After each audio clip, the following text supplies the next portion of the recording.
World bank की latest growth projection के अनुसार उनकी लेटेस्ट आउटलुक में आया है, ये इमर्ज होके आया है कि भारत जो है पूरे विश्व में सबसे तेजी से बढ़ती हुई इकोनॉमी है और सबसे तेजी से बढ़ती हुई अर्थव्यवस्था है।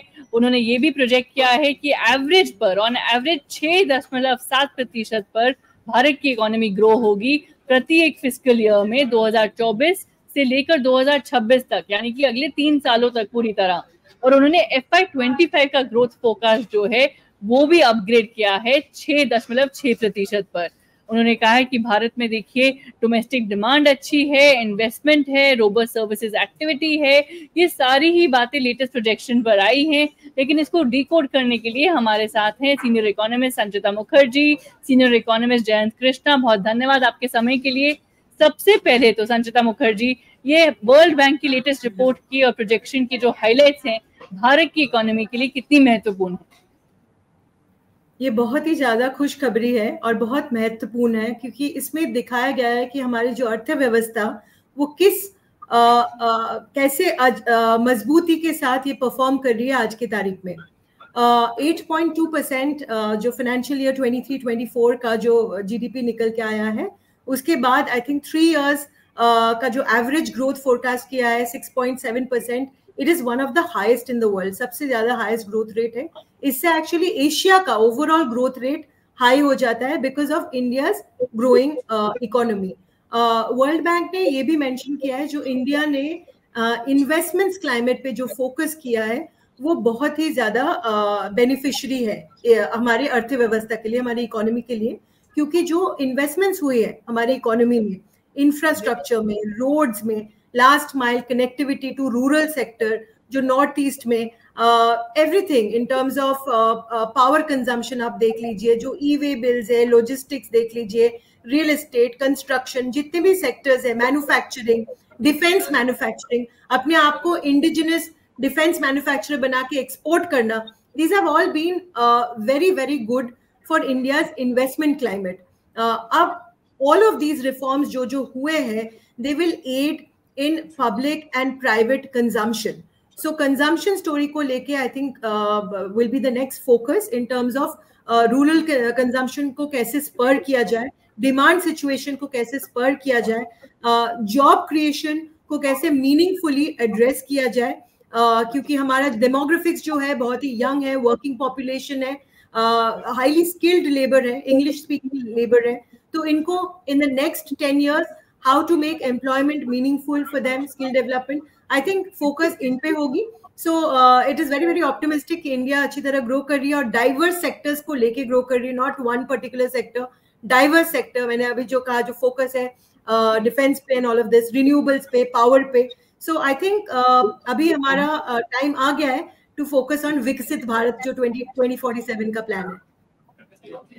जी जयंत कृष्णा जी, आप क्या कहेंगे इस आउटलुक के अनुसार, लेटेस्ट रिपोर्ट के अनुसार जो है सबसे ज्यादा आपके लिए क्या महत्वपूर्ण है? भारत की इकोनॉमी जो है पूरे विश्व में सबसे तेजी से ग्रो हो रही है। जी साक्षी, मुझे लगता है कई तरह से अगर आप देखें तो भारत की इकोनॉमी बहुत अच्छी तरह से मैनेज हुई है पिछले कुछ सालों में, और खासतौर से जो पोस्ट कोविड रिकवरी हुई है वो रिमार्केबल था। और जिस तरह से भारत सरकार ने कोविड को एक एक अभिशाप न समझकर उसमें किस तरह से उसको एक opportunity to reform the economy उसकी तरह से यूज किया, वो एक अपने आप में बहुत ही काबिले तारीफ बात है। हमारा जिस तरह से जो एक फिस्कल प्रूडेंस जो दिखाई है हमारे सरकार ने, खासतौर से वित्त मंत्री निर्मला सीतारमण जी ने, वो एक बहुत अच्छा रहा है। अगर आप करंट ईयर का देखिए, जो टारगेट था फिस्कल डेफिसिट का वो 5.8% था, बट जो सुनने में आया है कि एक्चुअल परफॉर्मेंस करीब 5.6% तक जीडीपी तक फिस्कल डेफिसिट को कंटेन कर लिया गया है। एक पिछले कई सालों में खासतौर से जो सेकंड मोदी 2.0 जो था, सेकंड 5 ईयर टेन्योर था, उसमें खासतौर से इंफ्रास्ट्रक्चर एरिया पे बहुत पुश मिला है, और ये काफी मल्टीप्लायर सेक्टर होता है। इससे हमारे इंडस्ट्री को फायदा होता है, लोगों को फायदा होता है, हमारे एफडीआई आने में फायदा होता है, और साथ ही साथ वो इकोनॉमी को भी बहुत जबरदस्त बूस्ट देता है। डिजिटाइजेशन पे हमारे कंट्री में बहुत ही तवज्जो दी गई है और खासतौर से जो हमारा जो डीपीआई है उस पे बहुत एक पूरे वर्ल्ड में एक एग्जाम्पल की तरह से निकले हैं और किस तरह से इवन G20 के जो बाकी नेशंस हैं उन्होंने काफी लर्निंग्स इंडिया से लेवरेज करी हुई हैं और आगे भी आधार एक प्लेटफॉर्म को यूज करके एक किस तरह से उसके ऊपर जो पब्लिक सर्विसेज की डिलीवरी है उसको डिजिटाइज किया गया है। ये एक भारत पूरे दुनिया में अग्रणी मुल्कों में से एक है। डिसइन्वेस्टमेंट पे परफॉर्मेंस एयर इंडिया के डिसइन्वेस्टमेंट को लेकर तो बहुत अच्छी रही, बाकी जगह मुझे लगता है थोड़ी और गति आ सकती थी। ट्रेड डील्स में बात यूके से काफी अच्छी चल रही थी, हम लोग काफी समापन के करीब थे FTA फ्री ट्रेड एग्रीमेंट होने में, लेकिन मुझे लगता है कि वो वहां पे इलेक्शंस हो रहे हैं तो नई सरकार के साथ वो आएगा और यूरोपियन यूनियन से भी बात करनी है। जो हमारा प्रोडक्शन लिंक्ड इंसेंटिव है उस पर भारत सरकार ने काफी अच्छा काम किया है और इससे मैन्युफैक्चरिंग सेक्टर को एक काफी जंप मिला है और मुझे लगता है कि अगले आने वाले 5-7 सालों में मुझे उम्मीद है कि मैन्युफैक्चरिंग सेक्टर GDP का 22-23 या 25% के आसपास कंट्रीब्यूट करेगा अगर ये रफ्तार जो 14 की सेक्टर्स में PLI एक्सटेंड करी गई है इसको और भी एक्सटेंड किया जाए आने वाले समय में। काफी स्टार्टअप का इकोसिस्टम काफी अच्छा रहा है, मुझे लगता है ये काफी चीजें अच्छी तरह से मैनेज हुई हैं और आगे आने वाले टाइम में ये चलता रहे इसकी मुझे पूरी उम्मीद है। जी बिल्कुल, और अब आपने जैसे बात करी, अब आने वाले समय में सबसे ज्यादा जो लोग जिस पे नजर रख रहे हैं वो है आने वाला फुल ईयर बजट। तो संचिता मुखर्जी, आज हमने देखा कि निर्मला सीतारमण जी ने सेकंड टर्म स्टार्ट किया है भारत की वित्त मंत्री के रूप में, ये हिस्टोरिक तो है ही है, लेकिन आने वाले समय में बजट से आपकी क्या एक्सपेक्टेशंस है? मैं पर्सनली बहुत ऑप्टिमिस्टिक हूँ बजट से। जैसे इन्होंने कहा, आई कंप्लीटली अग्री। हमारे इकोनॉमी को बहुत अच्छी तरीके से स्टीयर किया गया post covid with a focus on every sector, हर सेक्टर पे फोकस रही है। I think budget will not be an out and out, कुछ लोग कह रहे हैं will be a populist budget ये वो करके, बिकॉज कंजम्पशन पे फोकस है, बट आई थिंक इंफ्रास्ट्रक्चर पे फोकस बनी रहेगी because this government I think understands कि infrastructure, manufacturing, इन पावर रिफॉर्म्स पे फोकस करने से जो मल्टीप्लायर इफेक्ट आती है इकोनॉमी में वो काफी स्ट्रॉन्ग होता है। So there will be reforms in place. मेरी एक्सपेक्टेशन है कि डिसइन्वेस्टमेंट्स को लेके थोड़ा ज्यादा उस पर अगर गति आ सकती है दैट बी वेरी गुड, क्योंकि डिसइन्वेस्टमेंट्स जैसे होती है so the government will have more money to spend and focus on healthcare, education, skill development. मैंने कल ही पढ़ा कि इंडिया जिट हब के जो CEO है वो बता रहे थे कि India in the next few years will be the factory of AI development work in the world. तो अगर हमें ये बनना है और we have a young working population who are actually very good and very in terms of IT services, ये तो हमने already last 20 years में establish किया है how good we are in IT services. So development में अगर काम बनना है, अगर renewables पे काम को गति पे लाना है, so we need to focus on these sectors which will help the economy अगले 10 साल के लिए। I think the government की नजर उस पर रहेगी। एक बहुत important point है, I think हमने हमारा ऑयल बास्केट भी बहुत इंटेलिजेंटली मैनेज किया है, purely through diplomatic efforts, talking to other nations, जबकि दुनिया में there are 2 wars going on भारी भरकम मात्रा में, and people in Europe are suffering, US are suffering because of inflation, but हमने हमारी महंगाई को काफी हद तक बहुत अच्छी तरह मैनेज किया है because we have been able to negotiate oil prices with different nations. Oil basket को हमने कभी भी ज्यादा हाई होने नहीं दिया। So that is a very, very good point of the Indian economy. जी बिल्कुल। जयंत कृष्णा जी, आप क्या कहेंगे, बजट में आपकी नजर क्या पॉलिसीज पे रहेगी, क्या जॉब क्रिएशन को लेकर, नौकरियों को लेकर क्या कहा जा रहा है उस पर रहेगी? काफी लोग जो है जॉब क्रिएशन को भी अब बहुत क्लोजली ट्रैक कर रहे हैं, पॉलिसी इम्प्लीमेंटेशन किस पेस पर होती है वो भी ट्रैक कर रहे हैं, तो आप उनको क्या कहना चाहेंगे? जी बिल्कुल, मुझे लगता है कि अभी जो 1 फरवरी को जो फाइनेंस मिनिस्टर ने बजट पेश किया था वो तो स्टॉप गैप बजट था, बट रेगुलर बजट अभी आएगा। तो उससे मुझे नहीं लगता कि पॉपुलिस्ट बजट होने की जरूरत है, क्योंकि इलेक्शंस तो हो गए हैं। प्री इलेक्शन पीरियड में पॉपुलिस्ट बजट जनरली होने की टेंडेंसी होती है, लेकिन मुझे लगता है कि यही फिस्कल डेफिसिट का जो टारगेट है, तो परसेंटेज ऑफ जीडीपी, ये इसमें फर्दर रिडक्शन होगा और कंटेनमेंट होगा फिस्कल डेफिसिट का।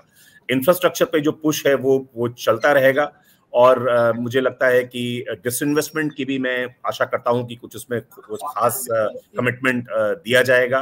पीएलआई को कुछ और सेक्टर्स, मैं 2 सेक्टर्स की बात करूं, आपने जॉब क्रिएशन की बात करी। अभी तक जो पीएलआई जिन सेक्टर्स में आया है वो हमारी इकोनॉमी के लिए अच्छा रहा है, लेकिन उसमें जॉब क्रिएशन इतना नहीं हुआ है, बिकॉज उसमें एक्सटेंट ऑफ ऑटोमेशन बहुत ज्यादा था उन यूनिट्स में। अगर आप एप्पल की यूनिट देखिए तो end to end virtually entire process is automated, तो हमें उसकी भी जरूरत है। लेकिन हमें कुछ लगता है कि पीएलआई को कुछ ऐसे सेक्टर्स को एक्सटेंड करना चाहिए जो हमारा एपरल मैन्युफैक्चरिंग है, जो गारमेंट मैन्युफैक्चरिंग है, या लेदर गुड्स हैं।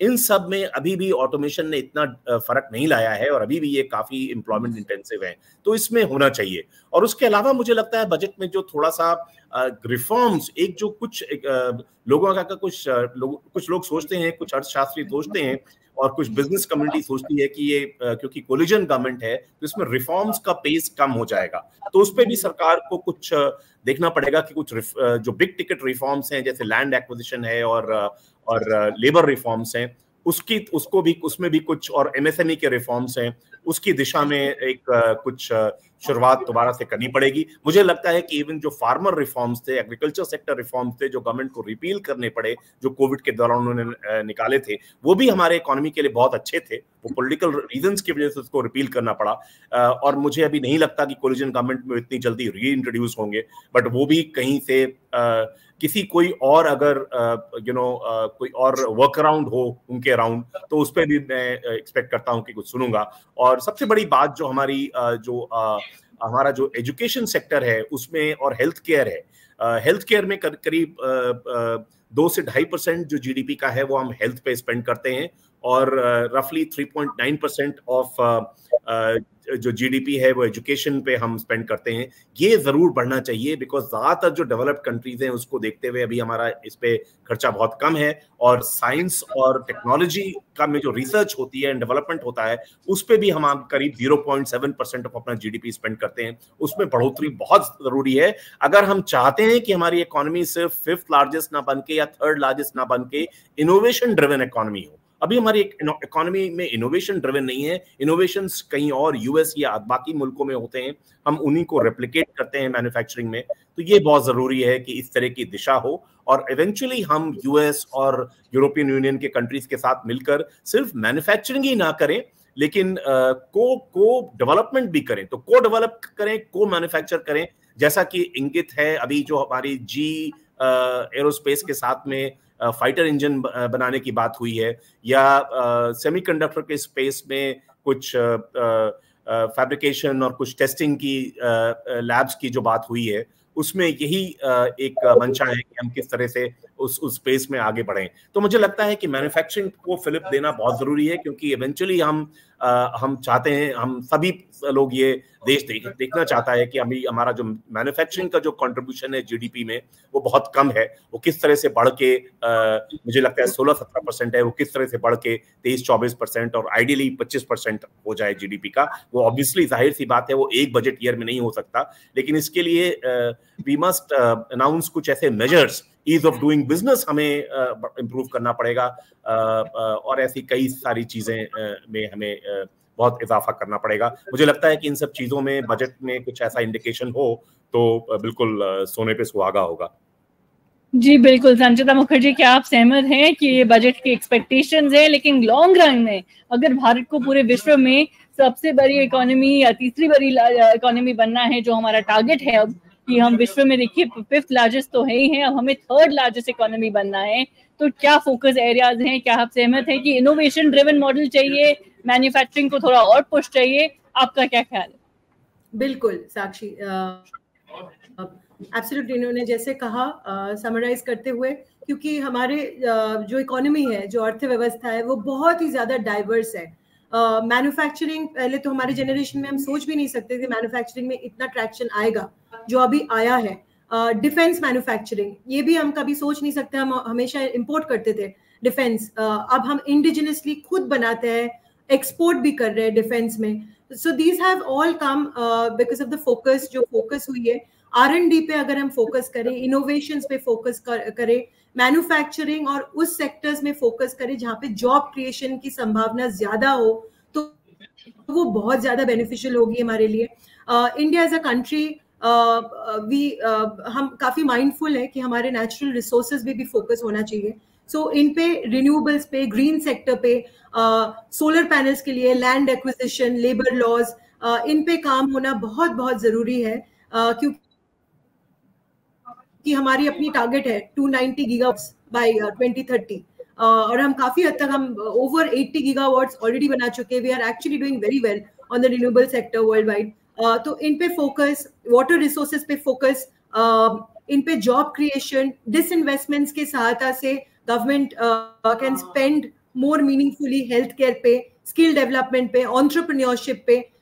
ये सब आई थिंक वेल राउंडेड होगी. ऑलरेडी काफी ट्रैक्शन हो चुकी है, रिफॉर्म्स काफी आ चुके हैं. अब बारी है इनकी एग्जीक्यूशन की. सो बजट में इनकी एग्जीक्यूशन प्लान की, विकसित भारत 2047 इनकी एग्जीक्यूशन की, ये सब बहुत ही ज्यादा इम्पोर्टेंट पॉइंट्स है. जी बिल्कुल, बहुत बहुत धन्यवाद आप दोनों को आपके समय के लिए. और हम भारत की इकोनॉमी को और जो मोमेंटम है पॉलिसी इम्प्लीमेंटेशन किस पेस पर इम्प्लीमेंट होती है वो सब ट्रैक करते रहेंगे. बहुत धन्यवाद आपके समय के लिए.